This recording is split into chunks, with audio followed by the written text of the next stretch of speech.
Uma mulher nascida de uma família simples e humilde na cidade de Sarepta, perto de Sidom. Uma família que vivia numa cidade onde a maioria das suas atividades eram fazer vasos, tijolos. Era uma cidade que tinha muito olarias. É uma cidade não muito importante, mas ela tomou destaque na Bíblia por causa desta mulher. E o engraçado é que a Bíblia não registra o nome dela em lugar nenhum. A Bíblia só fala que ela era uma viúva de Sarepta. E eu vejo, a Bíblia não conta totalmente em detalhes a história desta mulher, mas eu comecei a imaginar a história desta mulher. Esta mulher nasceu numa família humilde, ela trabalhava com certeza, ela ajudava a sua família, e de repente ela veio a conhecer um homem e ela casou-se. E quando ela casou, estava tudo bem, seu lar estava feliz. Com certeza seu marido trabalhava em uma daquelas olarias e trazia o sustento para dentro da sua casa. E essa mulher veio a ter um filho. Mas com o passar do tempo, seu esposo faleceu. O seu esposo morreu e ela agora ficou viúva com um filho.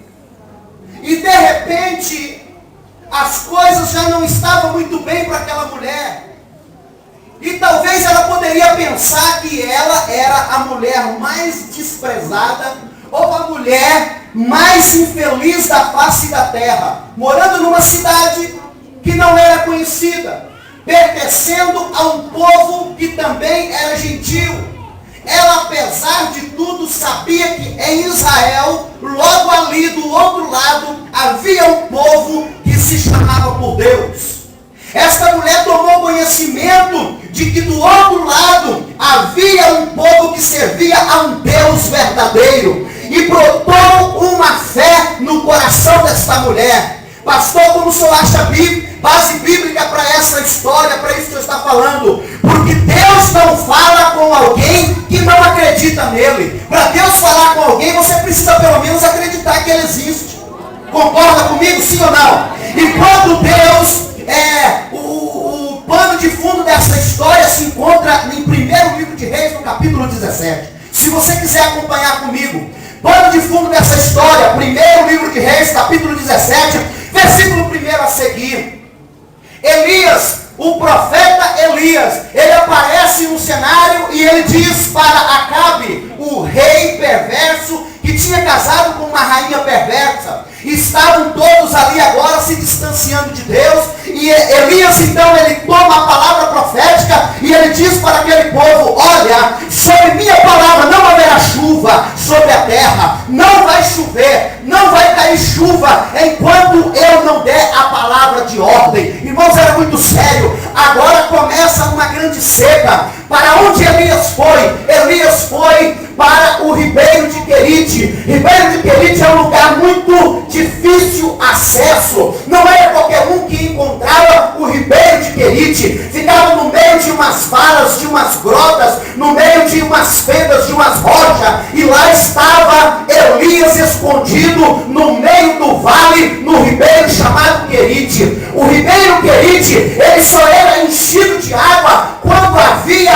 o descongelamento das geleiras, das neves, ou então quando havia chuva sobre a terra. Deus então diz para Elias: olha Elias, você não vai passar fome, você não se preocupe, porque eu já estou cuidando de tudo.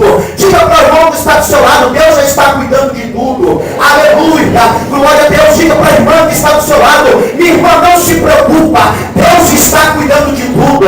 Aleluia, glória a Deus. E Deus diz para Elias: olha Elias, vai para o Ribeiro de Querite, porque lá vai ter água para você, vai ter pão de manhã e de tarde para você e carne também. Irmãos, agora veja só como que Deus faz as coisas para abençoar alguém. Deus usou um ribeiro, um vale, um veio de água que tinha água temporariamente, esporadicamente. Mas Deus mandou Elias para aquele lugar para saciar daquele ribeiro. E ele disse para Elias: olha, eu vou usar o animal mais egoísta da face da terra, um dos mais egoístas. Por quê? O corvo é um animal egoísta, o mais egoísta que possa existir. Porque ele é tão cruel que ele pode ver o seu filhote morrendo de fome e ele não dá nada para o seu filhote para comer. Ele primeiro sacia a si mesmo. Porque Deus falou para Jó: olha, assim como, aleluia, os filhotes, como são egoístas, dos corvos não dão alimento para os seus filhotes, mas Deus estava cuidando de Jó, aleluia. E agora nós vemos aqui que esse animal, esta ave, melhor dizendo, ela era egoísta, ela pensava muito em si próprio, mas Deus quis usar esta ave para levar comida para o profeta. Veja só, irmãos, a coisa mais impossível que poderia existir era um corvo levar comida para uma pessoa, levar carne, e ele levava carne, levava pão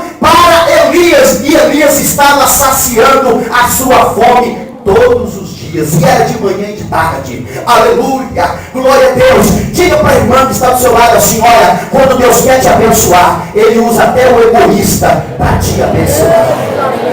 Oh, aleluia, aleluia. Pode ser egoísta, pode pensar somente em si, mas Ele, quando quer abençoar você, Ele decide, Ele dá ordem, e pronto, acabou. Quando Deus dá ordem, tem que obedecer. Até corvo tem que obedecer. Ele dá comida para o profeta. Aleluia. Você é o profeta de Deus, eu vou de povão, e derrota mesmo que Deus está cuidando do profeta de hoje. Aleluia, aleluia, aleluia. Estava tudo bem para Elias, estava tudo tranquilo, estava tudo mil maravilhas, sentado na beira do rio, sombra e água fresca e comendo de manhã e de tarde. Tem uma vida melhor que essa? Ainda ouvindo o barulhinho da água escorrer. Oh, coisa boa. Ninguém perturbava Elias. De repente, Deus escuta um clamor. Do outro lado, a mulher. Vocês esqueceram da mulher? Eu não. Deus ouviu o clamor da mulher. Estava acabando tudo. A farinha, pastor Ronaldo, estava acabando. O azeite estava lá na rapinha. E Deus olhou e disse: opa, eu tenho que fazer alguma coisa por esta mulher. Eu vou fazer algo. E aí Deus diz para a mulher: olha, você vai sustentar o profeta. Meu Deus. Irmão, se você não tem mais nada na tua casa, você só tem a quantidade de arroz para fazer para você e para os seus filhos, e Deus falar para você assim: olha, vou mandar o profeta aqui, e você vai fazer comida para ele, vai alimentar o meu profeta. Porque muitas das vezes nós queremos falar assim: onde estão os Elias de hoje? Mas eu pergunto, onde estão as viúvas também de hoje? Porque Deus falou com aquela mulher. Porque quando Deus fala para Elias, no capítulo 17, versículo 9 de 1 Reis, ele diz assim: ó, levanta-te, vai a Sarepta, que pertence a Sidom, e habita ali. Ordenei a uma mulher viúva ali que te sustente. Deus já tinha dado a ordem.